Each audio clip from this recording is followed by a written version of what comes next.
I was 21 months old when my dad left, and my mom and I, while we'd been poor before he left, we became absolutely poverty-stricken, horribly poor after he left. This meant that we went from having a full pantry to generally having an empty one. And because we were living in New Mexico, which is where my father kind of stranded us in Albuquerque, one of the most popular and cheapest things to eat on a regular basis was pinto beans.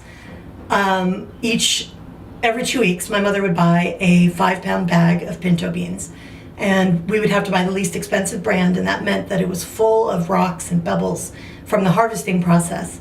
So we would rip the bag open, put it on the kitchen table, and carefully pluck the pinto beans out and put them into a pot. And my mother would then boil them within an inch of their lives. Being from the Midwest, she never added any seasoning, so the beans were slimy and gross and bland, and it was all we had to eat 4 or 5 days a week. I hated it, and I hated them, and I literally gagged each time I took a bite. But as my mom was very fond of telling me, and was just our reality, that was it. That was all we had. So I ate the beans, and as an adult now, I can look and see the direct line between that poverty mindset, that chronic hunger. I mean, I would come home from school every day and go to the fridge and try to open it and think there'd be something in there for me to eat, and there never was. There never was, but I did it every single day.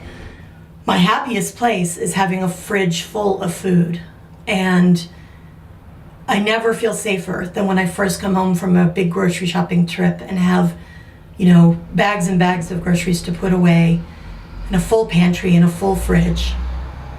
And I know that I'm buying those groceries not just for me, or for my daughter or my husband, even the dog. It's more for that little girl that I was. I had a therapist once tell me that I had to find her and soothe her because her childhood was spent scared and hungry and alone. And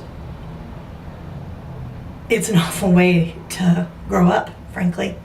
And there's no doubt that had I been able to eat regularly without a struggle as a kid, I suspect I would have a smaller body today.